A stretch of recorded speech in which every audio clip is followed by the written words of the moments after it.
Hello बच्चों, मैं हूं संजय और स्वागत है आपके अपने चैनल जैक बोर्ड प्रिपरेशन में। तो बच्चों, आप लोग के लिए लेकर आए हैं अंतिम बार जो क्वेश्चन देखने वाला है, अंतिम बार क्विक रिवीजन जो भी बोल लीजिए, मोस्ट इंपॉर्टेंट क्वेश्चन है ज्योग्राफी क्लास 12 का। आप इस वीडियो को पूरा देखने के बाद आपको जो है वो न सब्जेक्टिव में आपको दिक्कत होगा, ना ही ऑब्जेक्टिव में दिक्कत होगा। उतना ज़्यादा इंपॉर्टेंट क्वेश्चन है, तो वीडियो को पूरा देखिए। चैनल में पहली बार है तो चैनल को सब्सक्राइब कर लीजिए और बेल आइकन को ऑन कर दीजिए, ताकि और भी आने वाला मोस्ट इंपॉर्टेंट क्वेश्चन का वीडियो जो है सबसे पहले आपको मिल पाए। तो हम लोग का आज का मेन जो मकसद है, अंतिम बार जो है बस खाली इतना ही प्रश्न देखना है, सब्जेक्टिव ऑब्जेक्टिव जो पूरा का पूरा क्लियर। तो चलिए शुरू करते हैं ज्योग्राफी क्लास 12 का टॉप क्वेश्चंस। सबसे पहला क्वेश्चन है कि भारत में, है ना, भारत में संपूर्ण जनगणना हुआ था कब? है ना, भारत में संपूर्ण जनगणना जब हुआ था 1881 में। सही आंसर क्या हो जाएगा? 1881 में भारत में संपूर्ण जनगणना 1881 में हुआ था। आगे क्वेश्चन है कि जनसंख्या वृद्धि से क्या अभिप्राय है ना, जनसंख्या वृद्धि से क्या अभिप्राय है?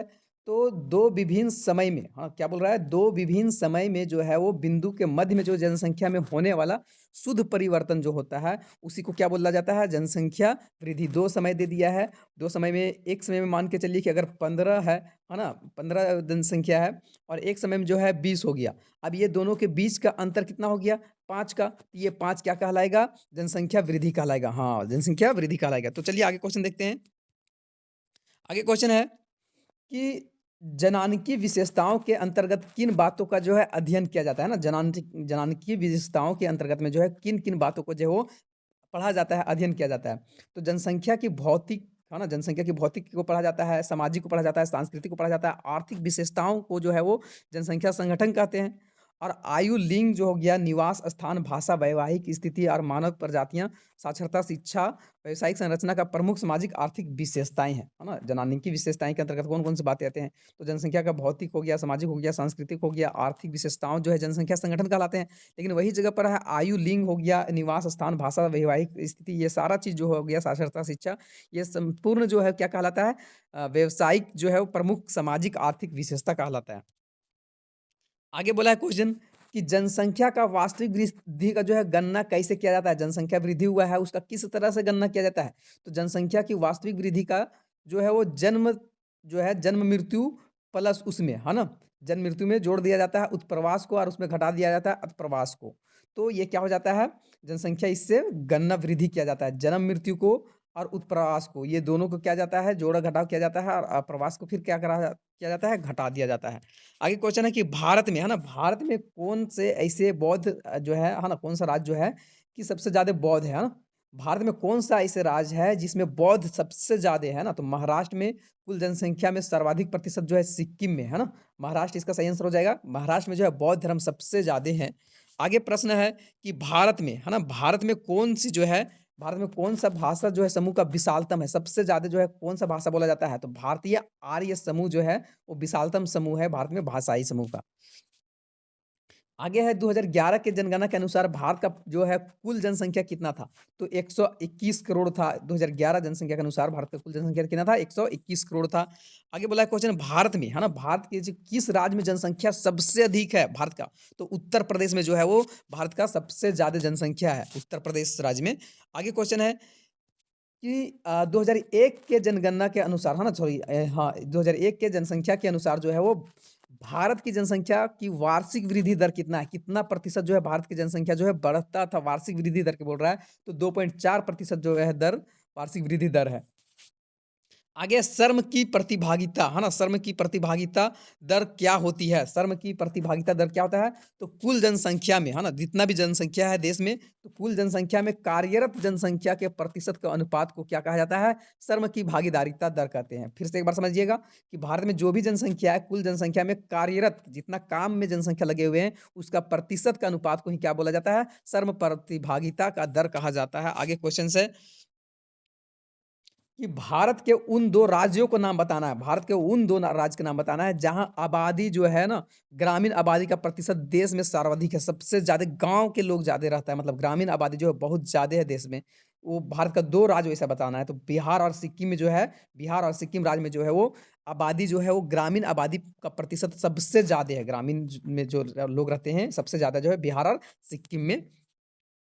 आगे है मुख्य श्रमिक, है ना, मुख्य श्रमिक किसे कहते हैं? तो वर्ष 100 जो है यहाँ 1800, हाँ, वर्ष में जो है सॉरी, श्रमिक जो है, मुख्य श्रमिक किसे कहते हैं? तो वर्ष में जो है 183 दिन, मुख्य श्रमिक की बात हो रहा है। तो व एक साल में 183 दिन कम से कम बात किया जा रहा है। रोज़गार में लगे हुए व्यक्ति को मुख्य श्रमिक कहते हैं। मतलब कोई भी व्यक्ति जो है साल भर में जो है 183 दिन अगर काम में लगा हुआ है, तो उस तरह के व्यक्ति को जो है मुख्य श्रमिक के रूप में जाना जाता है। आगे है, भारत की जनसंख्या का अधिकांश भाग किस वर्ग में कार्य में लगा हुआ है? भारत का जितना भी जनसंख्या है, सबसे ज़्यादा जो है किस तरह के वर्ग में लगा हुआ है? प्राथमिक, द्वितीय, तृतीय या किस तरह का? यह जनसंख्या कितना प्रतिशत है? तो भारत का लगभग जो है 58.2% आबादी जो है कृषि एवं कृषि संबंधित कार्यों में लगा हुआ है। मतलब आधा से ज़्यादा जो लोग हैं भारत का, वो कृषि कार्य में लगा हुआ है। आगे है क्वेश्चन कि किस नगर में, है ना, किस नगरीय समूह में प्रवासी जनसंख्या का अंश सर्वाधिक है?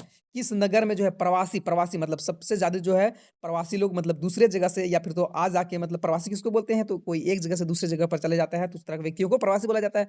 तो किस नगर में जो बोला है कि किस नगर में जो है प्रवासी जनसंख्या बहुत ज़्यादा प्रवासी लोग रहा है, तो मुंबई में इसका सही आंसर हो जाएगा। मुंबई में ज़्यादा प्रवासी लोग हैं।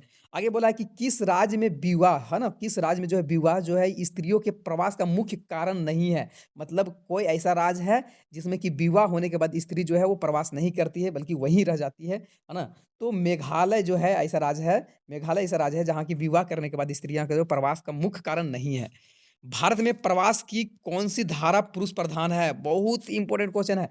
भारत में प्रवास की कौन-सी धारा जो है पुरुष प्रधान है? तो ग्रामीण से नगरीय धारा जो है क्या है? पुरुष प्रधान है। मोस्ट इंपोर्टेंट क्वेश्चन, ऑब्जेक्टिव में भी आप लोग को ये क्वेश्चन डाले हुए थे। आगे क्वेश्चन है कि किस राज्य में सर्वाधिक जनसंख्या में अप्रवासी आते हैं? किस राज्य में सर्वाधिक, सबसे ज़्यादा जनसंख्या में अप्रवासी लोग आते हैं? तो महाराष्ट्र राज्य में जो है वो सर्वाधिक जनसंख्या जो है अप्रवासी लोग हैं इसमें। आगे है प्रवास के कारण, है ना? प्रवास के कारण को किन 2 वर्गों में रखा जाता है? प्रवास के कारण को 2 वर्गों में रखा जाता है ना? तो कौन 2 वर्ग में? तो पहला जो है प्रतिकर्ष कारण, जो कि लोगों को, है ना, लोगों को अपना निवास स्थान छुड़वाने के कारण बनते हैं, और दूसरा है अपकर्ष कारण, जो कि लोगों को विभिन्न स्थानों में अपनी और आकर्षित करते हैं। तो प्रवास के 2 कारण हैं, प्रतिकर्ष और अपकर्ष। कौन-कौन? प्रतिकर्ष, अपकर्ष। आगे क्वेश्चन है कि भारत में सबसे अधिक प्रवास किस देश में हुआ है ना? भारत में सबसे अधिक प्रवास जो है किस देश में हुआ? बांग्लादेश में हुआ है 30 लाख, है ना? भारत में सबसे अधिक प्रवास किस देश से हुआ है? तो बांग्लादेश से लोग जो आए हैं ना, 30 लाख जो लोग हैं वो भारत में रह रहा है, बांग्लादेशी लोग। आगे है कि भारत में किस राज्यों में सर्वाधिक उत्प्रवासी है? तो उत्तर प्रदेश में लगभग जो है 26 लाख जो है उत्प्रवासी है। भारत में के किस राज्य में जो है उत्प्रवासी लोग ज़्यादा है? तो उत्तर प्रदेश में लगभग कितना? 26 लाख। आगे बोला है आंतरिक, है ना? आंतरिक प्रवास के 4 मुख्य कारण क्या है आंतरिक प्रवास का? तो आंतरिक प्रवास मतलब होता है, समझिए, आंतरिक प्रवास का मतलब होता है कि अपने ही देश के अंदर में एक राज्य से दूसरे राज्य जा रहा है, तो उसको आंतरिक प्रवास बोलते हैं। तो इसमें ग्रामीण जो है, ग्रामीण से ग्रामीण, है ना? ग्रामीण से गाँव से लोग जो है एक गाँव से दूसरा गाँव चला गया, या फिर तो ग्रामीण से नगरीय, या नगरीय से नगरीय, या फिर तो नगरीय से ग्रामीण। ये 4 तरह के जो है ये आंतरिक प्रवास का 4 धाराएँ हैं। मतलब भारत के अगर कोई देश है, देश के अंदर में ही जो है 4 तरह के जो है वो प्रवास लोग कर सकता है।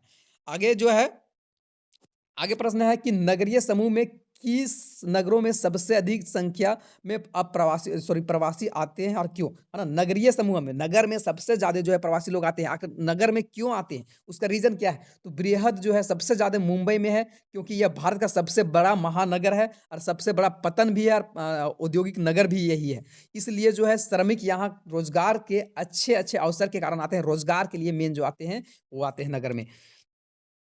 आगे क्वेश्चन है कि मानव विकास सूचकांक, है ना? मानव विकास सूचकांक जो है वो 2005 में, है ना? मानव विकास सूचकांक 2005 के संदर्भ में विश्व के देशों में भारत जो है कौन-सा स्थान में है ना? 2005 के अनुसार बोल रहा है ना?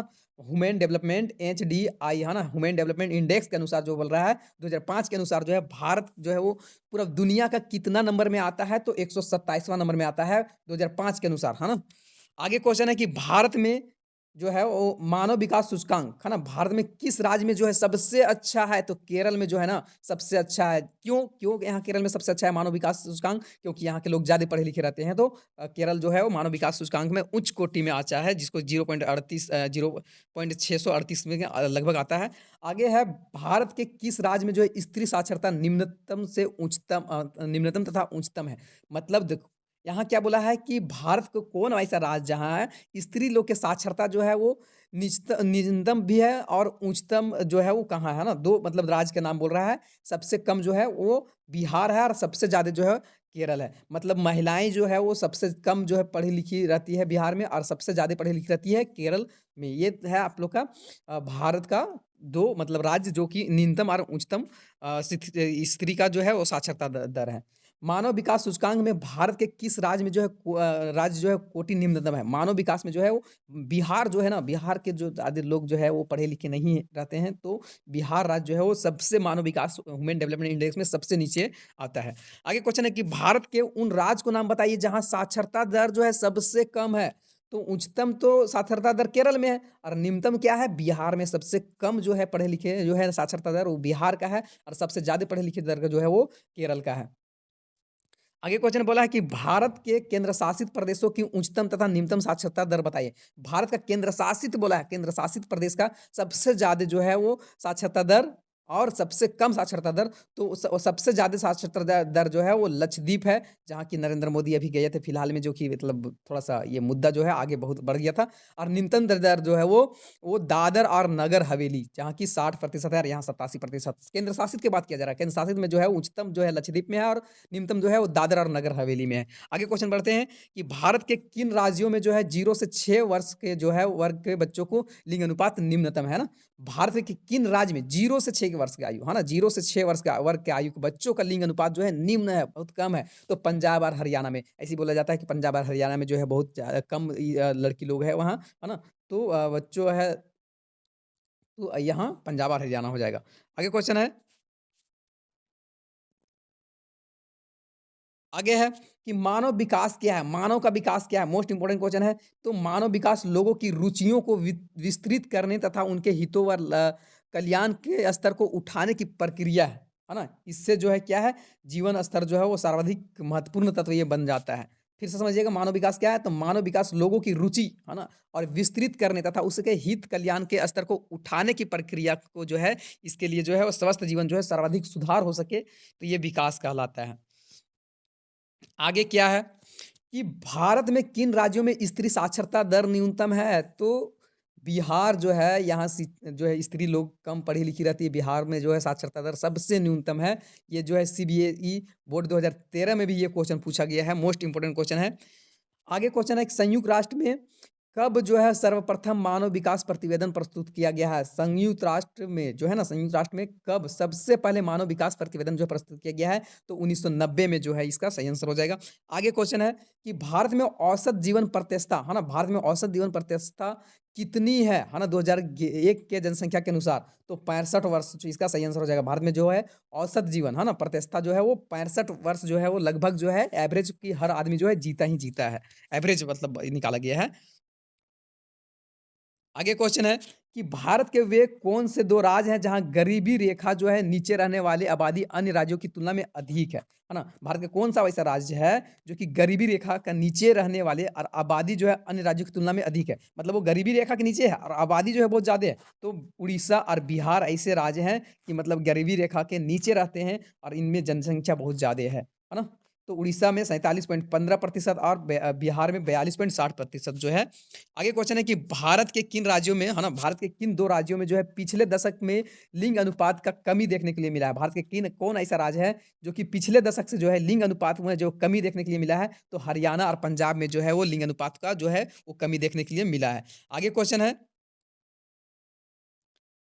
कि ग्रामीण बस्तियों में मुख्य रूप से किस तरह के लोग आर्थिक क्रियाकलाप होते हैं? मतलब ग्रामीण लोग में जो है लोग किस तरह के क्रियाकलाप करते हैं? तो प्राथमिक क्रियाकलाप जो है ग्रामीण लोग में बहुत लोग करते हैं प्राथमिक क्रियाकलाप। गाँव में जो है प्राथमिक क्रियाकलाप में क्या आता है? तो कृषि से रिलेटेड चीज़ें आते हैं और प्रकृति से रिलेटेड चीज़ें आते हैं। तो गाँव में आर्थिक क्रियाकलाप में लोगों का 75% जो है प्राथमिक आर्थिक मतलब क्रिया में है, मतलब कृषि में लगा हुआ है। आगे क्वेश्चन है कि ग्रामीण बस्तियों में जो है ग्रामीण बस्ती जो है ना, ग्रामीण बस्तियों के प्रकार एवं क्षेत्र को मिलान करें। है ना? तो ग्रामीण बस्ती को प्रकार और करना है। तो यहाँ गुच्छित बस्ती है ना, गुच्छित बस्ती जो है मेघालय और उत्तरांचल में है।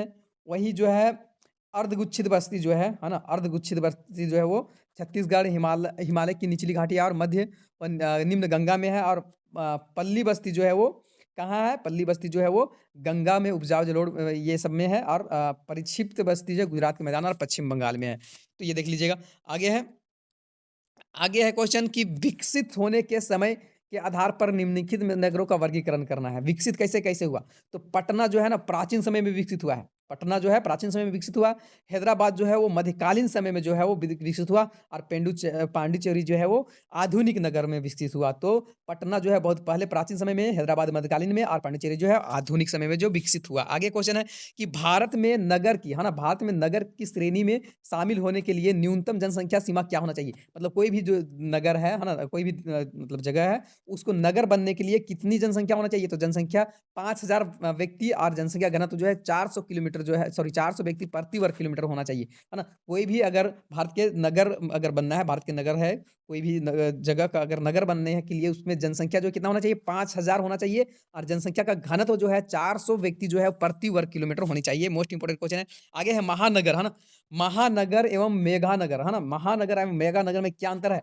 तो 10 लाख से लेके 50 लाख जनसंख्या वाले नगर को महानगर बोला जाता है। 10 लाख से 50 लाख, है ना? 10 लाख से 50 लाख वाली जनसंख्या को नगर बोला, वही नगर को क्या बोला जाता है? महानगर बोला जाता है। और 50 लाख से अगर ज़्यादा है तो मेगा नगर बोला जाता है। अगर जनसंख्या 50 लाख से ज़्यादा है तो क्या बोला जाता है? 50 लाख से अगर ज़्यादा है तो उसको मेगा नगर बोला जाता है, लेकिन 10 लाख से लेके 50 लाख तक है तो उसको महानगर बोला जाता है। मोस्ट इंपोर्टेंट क्वेश्चन है।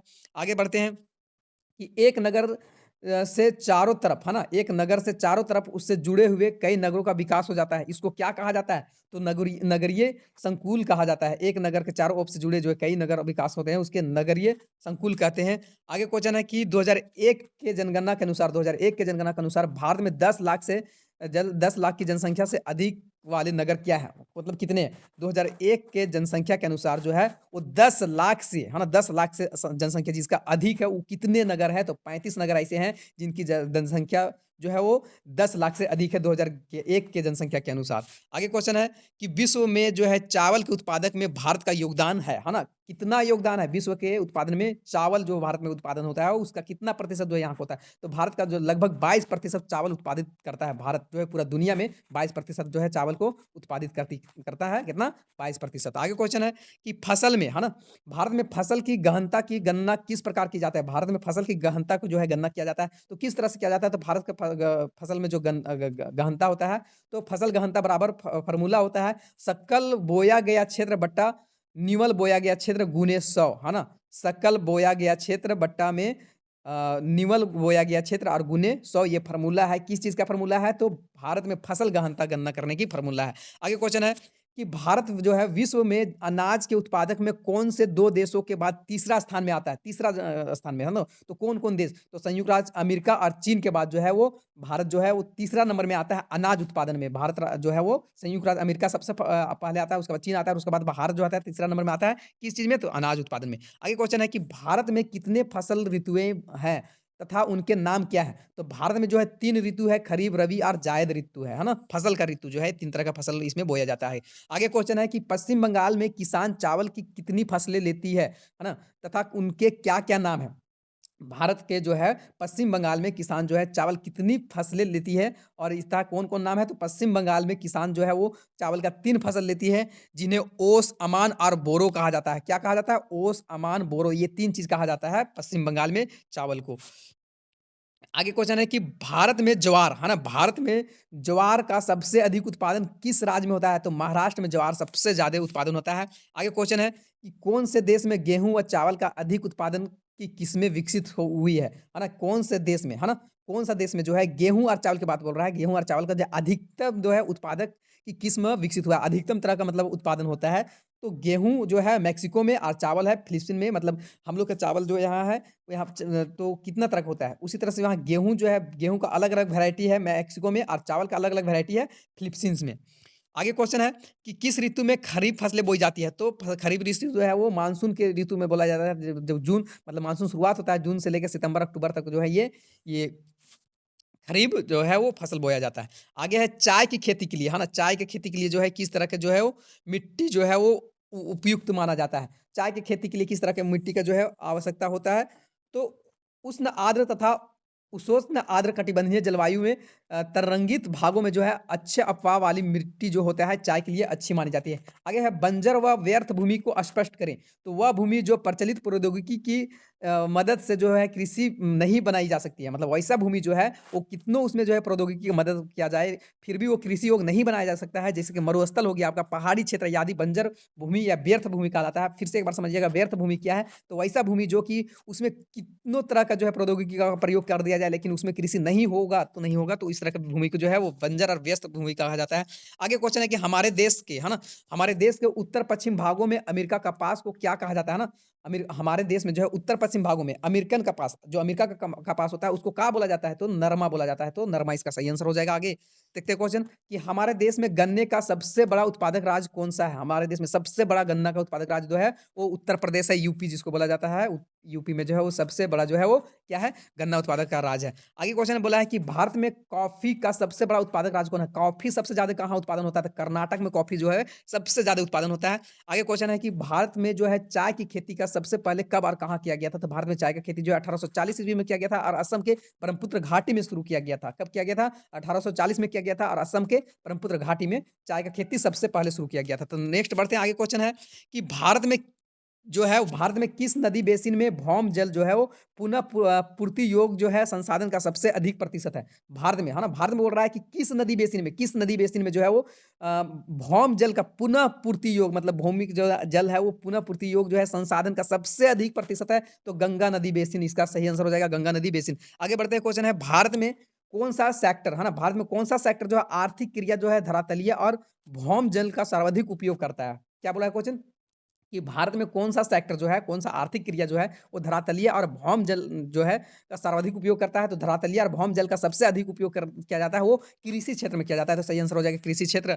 आगे क्वेश्चन है कि किस नदी है ना, किस नदी बेसिन जो है वो किस नदी बेसिन का कुल जो है वो पुनः पूर्ति योग भौम जल के संसाधन को कम से सबसे कम है ना? तो स्वर्ण रेखा नदी में जो है वो जो है कि मतलब भौम जल जो है सबसे कम मतलब यहाँ संसाधन में प्रयोग किया जाता है। आगे क्वेश्चन है कि कुआं और नलकूप द्वारा कुल शुद्ध सिंचित क्षेत्रों का प्रतिशत सबसे अधिक किस राज्य में है? तो कुआं और नलकूप से सबसे ज्यादा पानी जो है वो सिंचाई किया जाता है वो गुजरात है। कौन है? गुजरात है। कुआं और नलकूप के द्वारा जो है सबसे ज्यादा शुद्ध सिंचित क्षेत्र है वो क्या है? गुजरात है। आगे बढ़ते हैं, क्वेश्चन क्या है कि केंद्र सरकार द्वारा जो है प्रवर्तित जनसंभर है ना, केंद्र सरकार द्वारा प्रवर्तित जनसंभर जो है विकास परियोजना कौन सी है? तो हरियाली जो है ये सही आंसर हो जाएगा। आगे क्वेश्चन बढ़ते हैं कि आंध्र प्रदेश में लोगों के सहयोग से चलाया जाने वाला जल संग्रहण कार्यक्रम कौन सा है ना? तो नीरू मीरू जो है कार्यक्रम जो है जल और आप इसका जो बोला जाता है। आगे क्वेश्चन है कि किन राज्यों में लैगू है ना, किन राज्यों में लैगून व झीलों का प्रयोग धरातलीय जन संसाधनों के रूप में होता है? तो केरल, उड़ीसा, पश्चिम बंगाल राज्यों में जो है वो क्या होता है, झीलों का प्रयोग जो है धरातलीय जन संसाधनों में जो है प्रयोग करने के लिए होता है।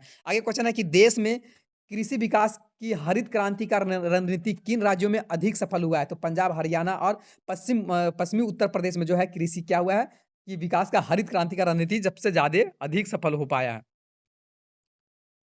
आगे क्वेश्चन है कि जल की गुणवत्ता का अभिप्राय स्पष्ट करो। तो जल की गुणवत्ता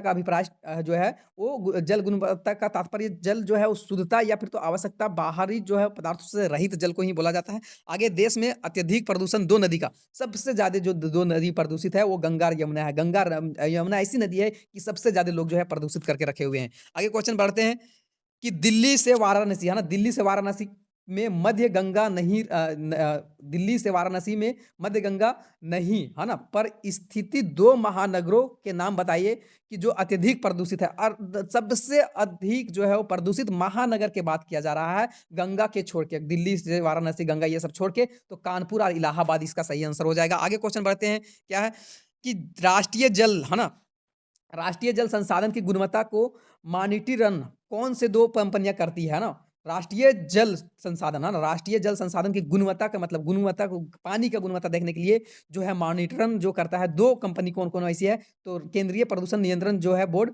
जिसको हम लोग सीपीसीबी बोलते हैं, राज्य प्रदूषण नियंत्रण बोर्ड जिसको एसपीसीबी बोलते हैं। तो ये दो बोर्ड जो है कि मतलब पानी की गुणवत्ता को चेक करता है। आगे क्वेश्चन बढ़ते हैं कि भारत में जल संपर्क विकास की शुरुआत किस क्षेत्र में हुआ है? तो महाराष्ट्र में अहमदनगर में जो है और जिले में रालेनगन सिद्धि गाँव से जो हुआ है भारत में जल संभर का विकास शुरुआत हुआ है। आगे क्वेश्चन बढ़ते हैं भारत में, है ना?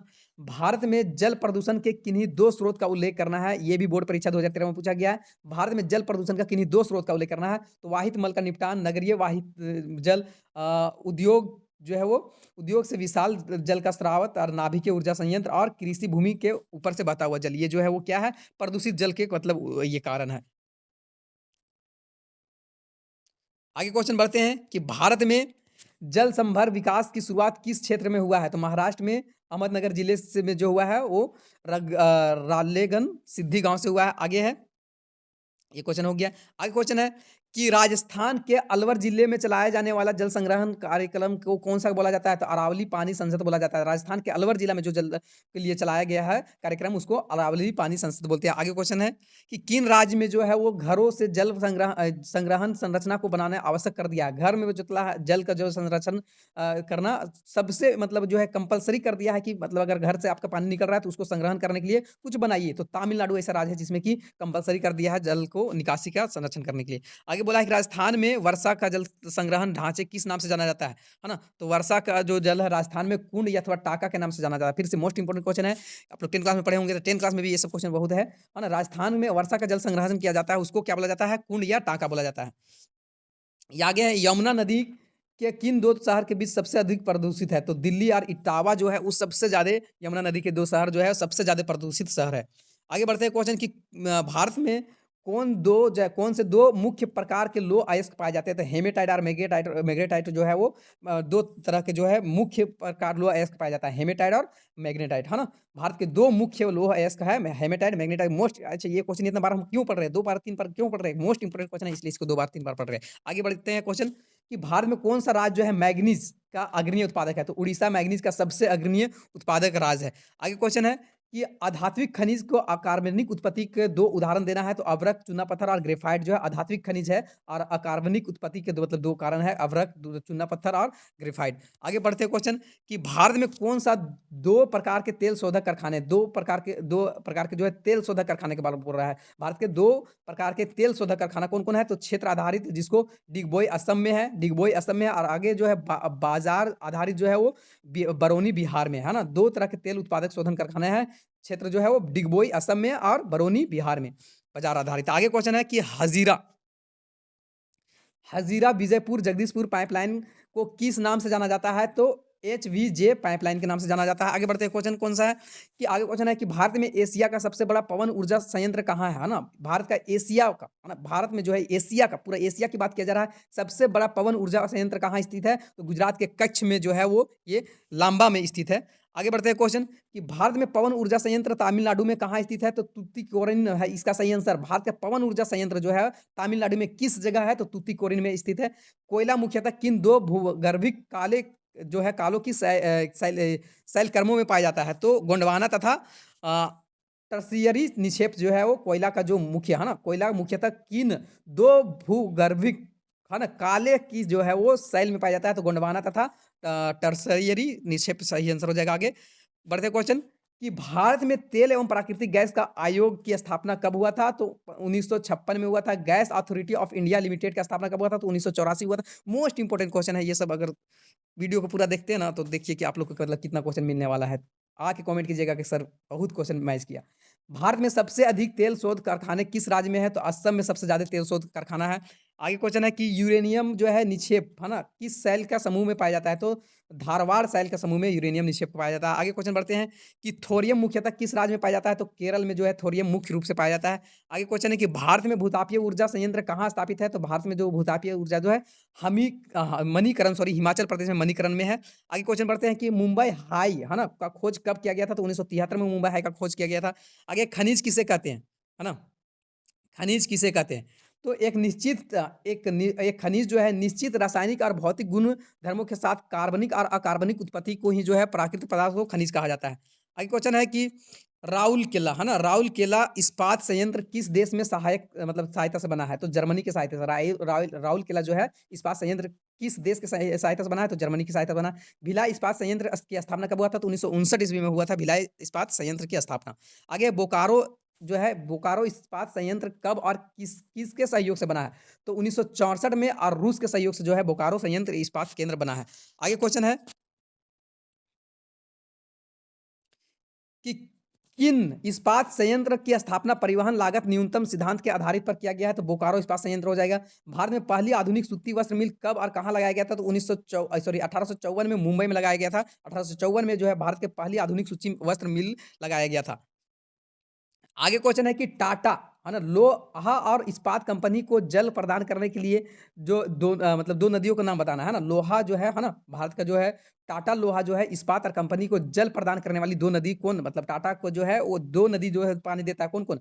तो स्वर्णरेखा नदी और कार कोई नदी है ना खार कोई नदी नदी हो जाएगा। आगे आगे क्वेश्चन है कि विजयनगर इस्पात संयंत्र कहाँ है? तो हॉस्पेट कर्नाटक में विजयनगर इस्पात केंद्र है। आगे है सेलम इस्पात संयंत्र कब चालू हुआ था? तो 1982 में है ना। सेलम इस्पात संयंत्र जो है वो 1982 में शुरू किया गया था। आगे बढ़ते हैं कि भारत में किन राज्यों में सूती मिलों का संख्या सबसे अधिक है? तो तमिलनाडु में जो है वो सबसे ज्यादा सूती मिल का उद्योग है। तमिल में जो है सूती मिलों का सबसे महत्वपूर्ण केंद्र कौन सा है? तो कोयम्बटूर जो है वो सबसे महत्वपूर्ण केंद्र है। आधुनिक आधार पर चीनी उद्योग का विकास कब शुरू हुआ था? तो 1903 ईस्वी में जो है चीनी विकास जो हुआ था चीनी का उद्योग का जो है शुरुआत हुआ था। आगे क्वेश्चन है कि भारत में पहली जूट मिल कब और कहाँ स्थापित किया था? तो 1855 में जो है वो सिसरा है ना रिसरा सॉरी 1855 में जो है वो रिसरा पश्चिम बंगाल में जो है भारत का पहली जो है जूट का मिल जो है वो स्थापित किया गया था। आगे है कि national organic chemical industries limited जो है कब और कहाँ शुरू हुआ था? तो 1961 में मुंबई में शुरू हुआ था। आगे क्वेश्चन है कि सेंट्रल इंस्टीट्यूट ऑफ प्लास्टिक जो है प्लास्टिक जो होता है ना सेंट्रल इंस्टीट्यूट ऑफ प्लास्टिक जो है वो इंजीनियरिंग एंड टेक्नोलॉजी का मुख्य कारण क्या है? तो पेट्रोकेमिकल उद्योग का प्रशिक्षण का प्रदान करना। आगे क्वेश्चन है कि 1869 में जो है सॉरी हाँ 1869 में जो है सवेज नहर के निर्माण में भारत किन पतन में प्रोत्साहित मिला था? तो मुंबई पतन में प्रोत्साहित मिला था। आगे क्वेश्चन है कि जलयान निर्माण उद्योग कब और कहाँ आरंभ किया गया था? तो 1941 में जो है विशाखापट्टनम में जलयान उद्योग जो है वो शुरू किया गया था। आगे क्वेश्चन है कि प्रथम पंचवर्षीय योजना कब और मतलब जो है वो कब प्रारंभ हुई थी इसकी अवधि क्या थी? तो यह प्रथम पंचवर्षीय योजना जो है यह 1951 में प्रारंभ हुआ था और इसका अवधि जो था 1951 से लेकर 1956 तक था।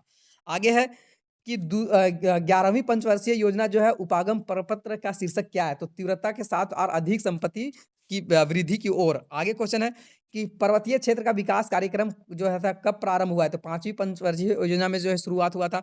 आगे क्वेश्चन है कि सूखा संभावित क्षेत्र विकास कार्यक्रम की शुरुआत किस पंचवर्षीय योजना में किया गया था? तो चौथी पंचवर्षीय योजना में शुरू किया गया था।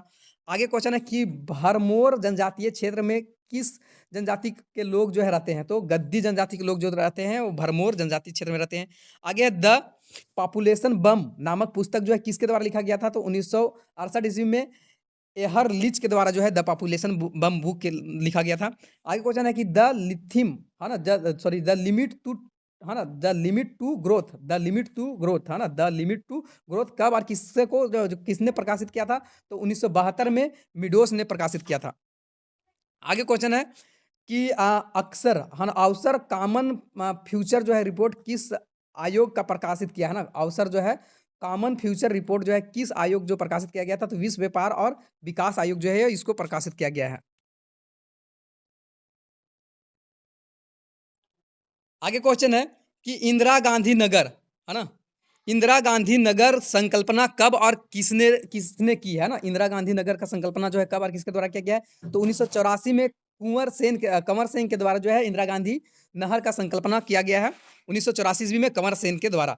आगे इंदिरा गांधी नहर कहाँ से निकलती है? तो इंदिरा गांधी नगर जो है पंजाब के हरिक बांध से निकलती है। इंदिरा गांधी का नहर जो है वो पंजाब से निकलती है हरिक बांध से। आगे क्वेश्चन है कि नियोजन का अर्थ क्या होता है? नियोजन का मतलब क्या होता है? तो नियोजन जो है वो एक प्लानिंग होता है। तो नियोजन एक प्रक्रिया है जिसको सोच समझकर और विचार से जो है वो कार्यक्रम का रूपरेखा तैयार किया जाता है तथा इसका उद्देश्य जो प्राप्त रहता है मुख्य रूप से गतिविधियों को क्रियान्वित करना रहता है। आगे क्वेश्चन है जो कि बोर्ड एग्जाम 2013 में पूछा गया है। खंडीय नियोजन किसे कहते हैं? बोर्ड परीक्षा 2013 में ये क्वेश्चन पूछा गया है। खंडीय नियोजन का अर्थ होता है अर्थव्यवस्था के विभिन्न सेक्टरों जैसे कि कृषि हो गया सिंचाई हो गया विनिर्माण हो गया ऊर्जा परिवहन संचार सामाजिक अवसंरचना और सेवाओं के विकास के लिए जो है कार्यक्रम बनाना उसी क्या बोला जाता है? खंडीय नियोजन कहा जाता है। आगे क्वेश्चन है आरटीडीपी कार्यक्रम का पूरा नाम क्या है ना? आरटीडी कार्यक्रम का पूरा नाम क्या है? तो समन्वित जनजातीय विकास कार्यक्रम इसका पूरा नाम है।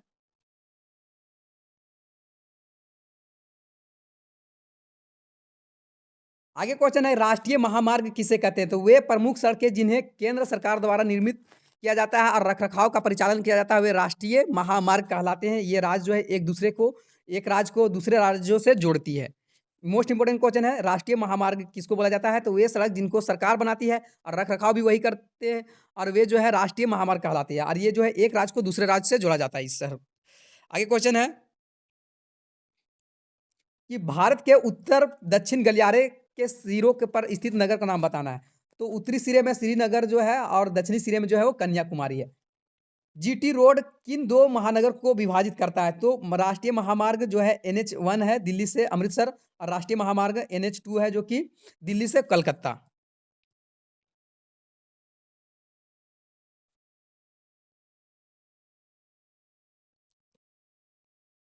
आगे क्वेश्चन है कि भारत के रेल की स्थापना कब हुआ था ना? भारत में रेल का स्थापना जो है वो कब किया गया था? तो भारत में जो है प्रथम रेलगाड़ी जो है 13 अप्रैल 1853 को मुंबई से थाने के मध्य में चला था, जो कि 34 किलोमीटर का दूरी तक चला था। आगे क्वेश्चन है कि भारतीय रेल तंत्र को कितने मंडलों में बांट दिया गया है? तो भारतीय रेल को जो है 16 रेल मंडलों में बांटा गया है। आगे क्वेश्चन है कि सबसे लंबे राष्ट्रीय महामार्ग जो है वो नाम बताना है। तो NH7 जो है वाराणसी से कन्याकुमारी तक जो है 2369 किलोमीटर है, सबसे लंबा राष्ट्रीय महामार्ग। आगे क्वेश्चन है कि NH6 है ना, NH6 जो है वो दूसरे लंबा राष्ट्रीय महामार्ग है, इसका विस्तार बताइए है ना। तो यह जो है सबलपुर, रायपुर, नागपुर होते हुए कलकत्ता से धुले को जोड़ता है, जो कि 1949 किलोमीटर तक है। आगे क्वेश्चन है कि भारत भारत की उस वायु सेवा का नाम बताना है जो कि सभी महाद्वीपों को जोड़ता है। तो एयर इंडिया जो है सभी महाद्वीपों को जोड़ता है। आगे है, राष्ट्रीय जलमार्ग नंबर का विस्तार बताइए। तो इलाहाबाद से हल्दिया जो है 1620 किलोमीटर जो है गंगा नदी का है जलमार्ग का। आगे क्वेश्चन है, भारतीय राष्ट्रीय महामार्ग प्राधिकरण जो है स्थापना कब और कहाँ हुआ था? इसका कार्य क्या है ना? तो भारतीय राष्ट्रीय महामार्ग प्राधिकरण जो है स्थापना 1995 में हुआ है, और इसे राष्ट्रीय महामार्ग के विकास के रख रखाव का प्रचालक का कार्य सौंपा गया है। सीमांत जो है सीमा सड़क है ना, सीमा सड़क संगठन की स्थापना कब व क्यों हुआ है? तो मई 1960 में सीमा सड़क संगठन का स्थापना हुआ है। देश के उत्तरी व उत्तरी पूर्वी सीमाओं को सही सड़कों के सुधार के जो है वो माध्यम से आर्थिक विकास की गति देने वाला जो है रक्षा तैयारी को मजबूती प्रदान करने के उद्देश्य से इसको बनाया गया। आगे क्वेश्चन है कि राष्ट्रीय जलमार्ग नंबर 2 विस्तार बताना है ना। तो राष्ट्रीय जलमार्ग जो है वो सदिया से ध्रुवरी है। आगे राष्ट्रीय जलमार्ग नंबर 3 विस्तार बताना है, तो कोटापुरम से लेके है कोलम तक।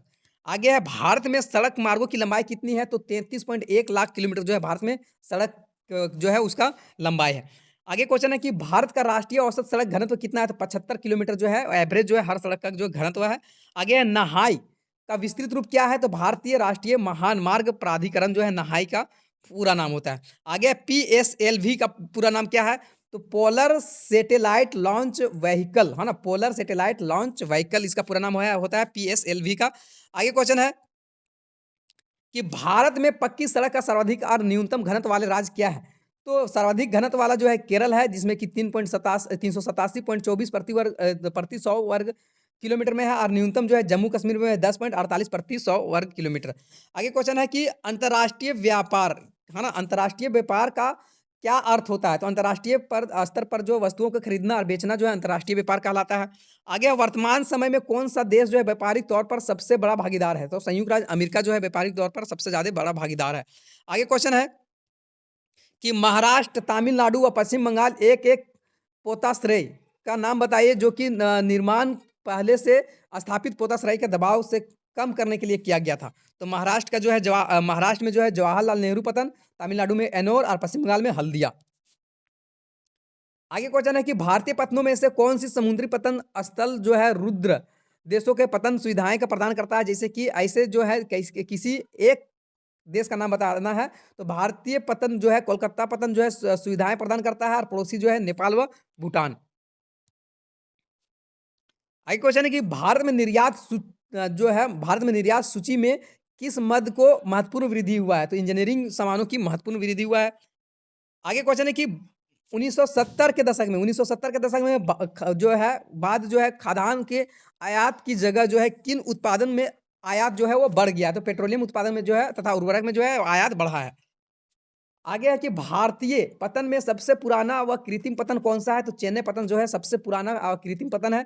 1970 के दशक के बाद खाद्यान्न के आयात की जगह जो है किन उत्पादन का आयात जो है बढ़ गया? तो पेट्रोलियम और उर्वरक का जो है आयात बढ़ा है। आगे भारतीय पतन में से सबसे पुराना व कृत्रिम पतन कौन-सा है? तो चेन्नई पतन है। आगे क्वेश्चन है कि भारत में एक भू आबाद पतन का नाम बताना है, तो आंध्र प्रदेश में जो है वो विशाखापट्टनम हो जाएगा। आगे क्वेश्चन है कि अरब सागर की रानी किस पतन को कहते हैं? तो कोच्चि पतन को अरब सागर की रानी कहते हैं। आगे है कि 1970 के दशक के बाद खाद्यान्नों की आयात में कमी आई थी, उसका प्रमुख कारण क्या था? तो हरित क्रांति था।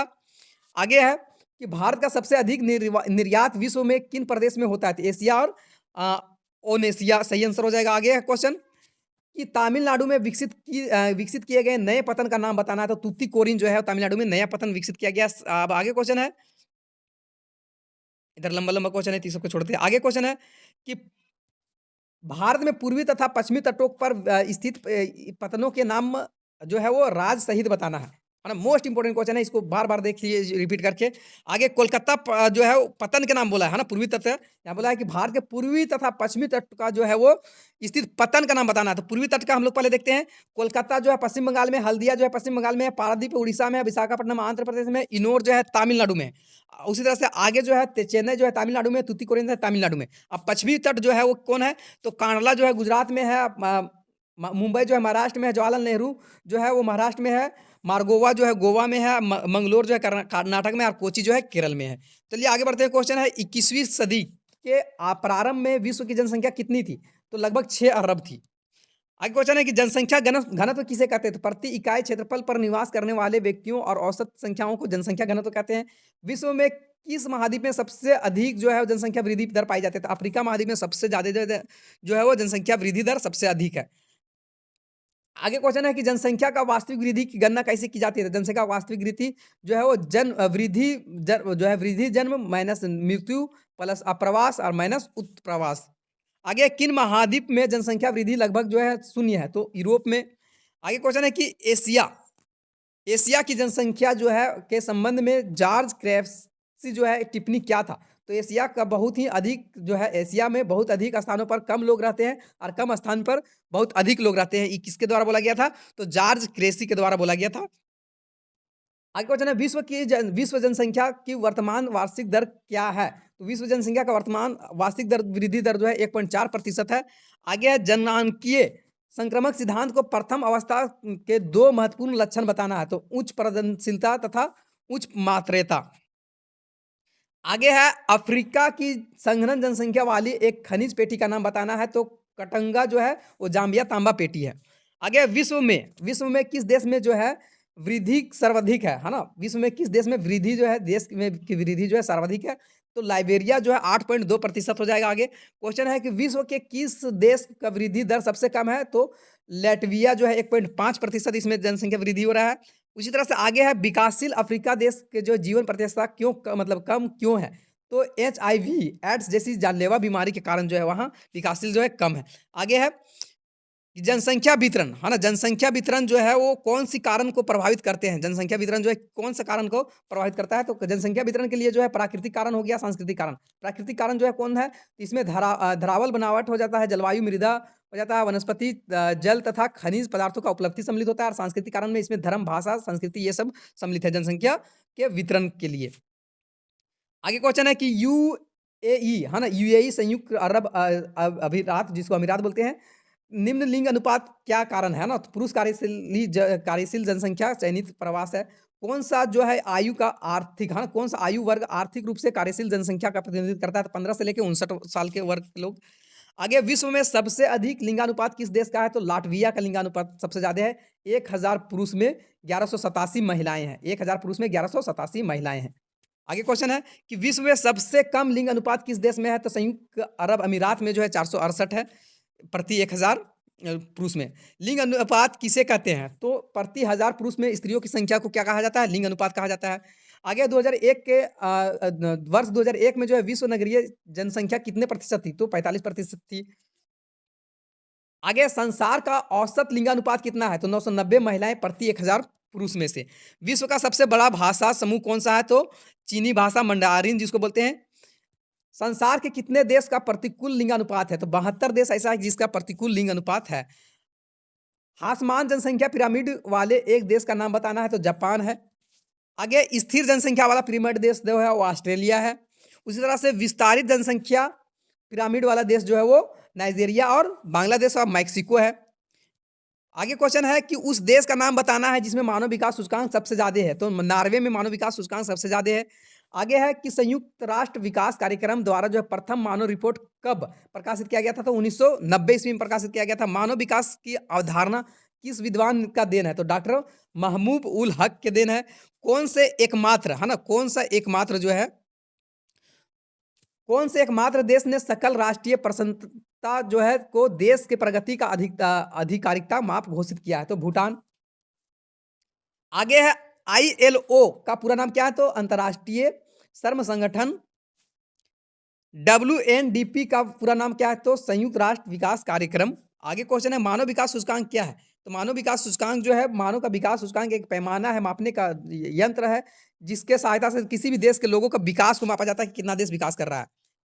विश्व में उच्च मानव विकास सूचकांक व निम्न विकास सूचकांक जो है वो किन देशों का है? तो सबसे उच्च मानव विकास सूचकांक जो है नॉर्वे, आइसलैंड, ऑस्ट्रेलिया और लक्समबर्ग जो है। और निम्न विकास वाला जो सूचकांक है नाइजीरिया, थिरोलिया, बुर्किनिया जो है, और फारसो और माली इसका सही आंसर। आगे है स्वच्छंद उद्योग का क्या कार्य है? तो वे उद्योग जो किसी कच्चे माल पर निर्भर नहीं होते हैं वरना वह संगठन पूर्वजों पर निर्भर रहते हैं उसको स्वच्छंद उद्योग बोला जाता है। कुटीर उद्योग क्या है? तो दैनिक उपयोग में आने वाले पदार्थ जैसे कि अचार हो गया, बिड़िया हो गया, पापड़ हो गया, ये सब कुटीर उद्योग जो है मतलब जो घर में बनाया जाता है, स्थानिक रूप से जो है वो घर में बनाया जाता है। टोकरी-वोकरी ये सब आता है। आगे निम्नलिखित उद्योग का उनके वर्गीकरण का मिलान करना है ना। तो माचिस जो है रसायन उद्योग है, शक्कर जो है पशु उद्योग है, आधारित उद्योग है, ऊन जो है वो यहाँ माचिस जो है ना, यहाँ उद्योग का मिलान करना है। तो एक जो है ये के साथ में हो जाएगा। ये माचिस जो है वन आधारित उद्योग है और दो जो है वो द में, तो ये हो जाएगा। शक्कर जो है कृषि आधारित उद्योग है और ये हो जाएगा पशु आधारित उद्योग। सीमेंट जो है वो स हो जाएगा, स खनिज आधारित उद्योग। प्लास्टिक जो है वो 5 नंबर जो है में, तो रासायनिक आधारित उद्योग। तो माचिस जो है वो कृषि आधारित, शक्कर जो है वो माचिस जो है वन आधारित हो जाएगा और शक्कर जो है कृषि आधारित हो जाएगा, ऊन जो है वो पशु आधारित हो जाएगा, सीमेंट जो है खनिज आधारित हो जाएगा और प्लास्टिक जो है वो रासायनिक उद्योग आधारित। जर्मनी का रूहर कोयला क्षेत्र किस प्रकार का औद्योगिक प्रदेश के अंतर्गत रखा जाता है? तो परंपरागत बड़े पैमाने वाले औद्योगिक प्रदेश के अंतर्गत रखा जाता है। आगे है उच्च प्रौद्योगिकी उद्योग में लगे कर्मियों का अधिकतर भाग जो है किस क्षेत्र में आता है? तो अधिकतर भाग जो है व्यावसायिक क्षेत्र में आता है। आगे क्वेश्चन है कि किस उद्योग का आधारभूत उद्योग की संज्ञा दी जाती है यार, क्यों? तो लो इस्पात उद्योग, क्योंकि यह अन्य उद्योग के आने वाले मशीन तथा औजार का निर्माण के लिए भी कच्चा माल प्रदान करता है। आगे क्वेश्चन है परंपरागत रूप से बड़े इस्पात उद्योग के लिए कच्चे माल के रूप में किन खनिज की आवश्यकता होती है? तो लो अयस्क, कोयला, मैग्नीज और चूना पत्थर। आगे क्वेश्चन है कि जंग जंग का कटोरा नाम से जो है वो किस क्षेत्र को जाना जाता है? तो संयुक्त राज्य अमेरिका में स्थित एक पीटर्सबर्ग जो है लो इस्पात का उत्पादन करने वाला प्रमुख क्षेत्र जो है जिसको जंग का कटोरा का नाम से जाना जाता है।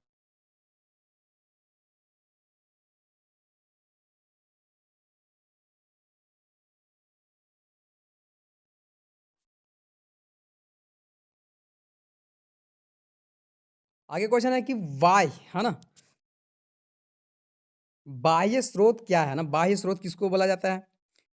तो बाह्य स्रोत किसी कार्य जो है, बाह्य स्रोत किसी कार्य में दक्षता को बढ़ाने के लिए एक एवं लागत को घटाने के लिए कार्य किया जाता है उसको बाहरी अभिकरण एजेंसी के सौंपने के लिए अपेक्षाकृत संस्था और कुशल होते हैं।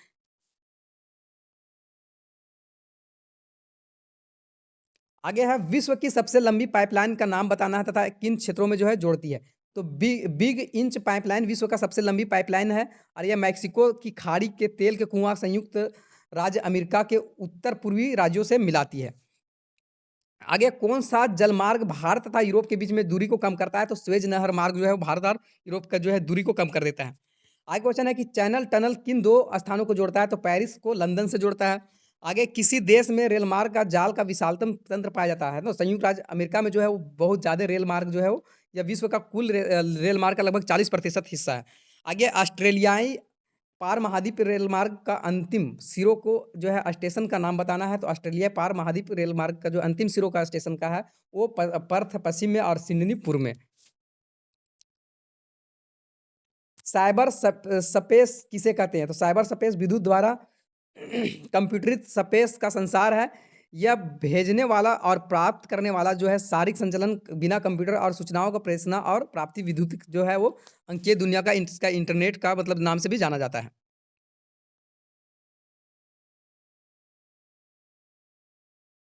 आगे क्वेश्चन है कि दक्षिणी अमेरिका राष्ट्र का ओपेक का सदस्य कौन है? तो वेनेजुएला है। विश्व का किस महाद्वीप में व्यापार का सर्वाधिक प्रवाह होता है? तो यूरोप में होता है। आगे क्वेश्चन है कि विश्व व्यापार संगठन का मुख्यालय कहाँ है? मोस्ट इंपोर्टेंट क्वेश्चन है। डब्ल्यूटीओ का वर्ल्ड ट्रेड ऑर्गेनाइजेशन का जो जिनेवा में है, स्विट्जरलैंड में है ये जिनेवा। आगे है सॉफ्टा, साउथ एशियन जो है फ्री ट्रेड एग्रीमेंट जो है गठन कब हुआ था इसका? तो जनवरी 2006 में हुआ था। आज विश्व के कितने प्रादेशिक व्यापार समूह है ना? तो 120 प्रादेशिक व्यापार समूह है। आगे बढ़ते हैं क्वेश्चन है कि दिसंबर 2005 में कितने देश विश्व व्यापार संगठन के सदस्य थे? तो 149 देश जो था वो 2005 में दिसंबर 2005 में विश्व व्यापार संगठन जो था देश का सदस्य था।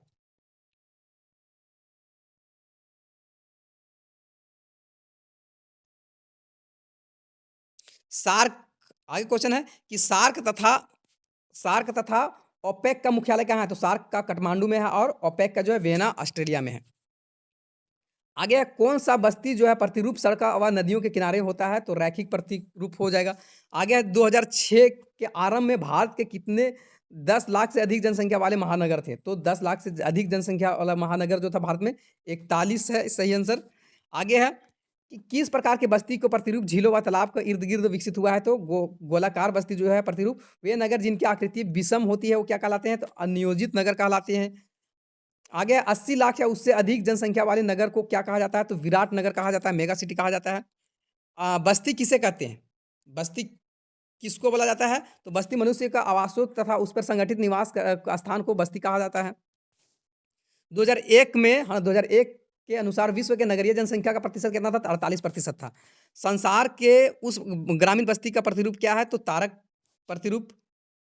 आगे क्वेश्चन है विश्व का सबसे पहली मिलियन सिटी कौन था? है ना? तो लंदन विश्व का सबसे मिलियन सिटी जो है लंदन। ग्रामीण बस्तियों का मुख्य आर्थिक क्रियाएँ क्या होता है? तो प्राथमिक आर्थिक क्रिया होता है, कृषि पर निर्भर रहता है। आगे है सत्र नगर का प्रयोग सबसे पहले कब व किसने किया था? तो 1915 में पैट्रिक गिडीज ने किया था। आगे विश्व नगरीय की उत्पत्ति किस शब्द से हुआ है? इसका शब्द जो प्रयोग सबसे पहले कब और किसने किया था? तो विश्व नगरी का उत्पत्ति यूनानी शब्द मेगापोलिस से हुआ है जिसका प्रयोग जो है सबसे पहले 1957 में जीन गोटमैन के द्वारा किया गया था। आगे क्वेश्चन है कि 100% नगरीय जनसंख्या वाला देश का नाम बताना है। तो सिंगापुर। विश्व में किन्हीं 2 नियोजित नगर का नाम? तो कैनबरा और अदीस, है ना? अदीस अबाबा और ह्यूट्स। विश्व का सबसे जो है विश्व का पहला मेगा सिटी जो है वो न्यूयॉर्क है। तो ये इतना मोस्ट इंपोर्टेंट क्वेश्चन था, पूरा भूगोल निचोड़ के इस मतलब वीडियो में रख दिए हैं। तो वीडियो पसंद आया तो पहले आप लोग इसको लाइक कीजिए और अपने दोस्त के साथ शेयर कीजिए ताकि सबको मदद मिल पाएगा। और चैनल में पहली बार थे तो चैनल को सब्सक्राइब कर लीजिए ताकि और भी आने वाला मोस्ट इंपोर्टेंट क्वेश्चन का वीडियो है आप लोग को सबसे पहले मिल पाए। तो चलिए मिलते हैं नेक्स्ट वीडियो में।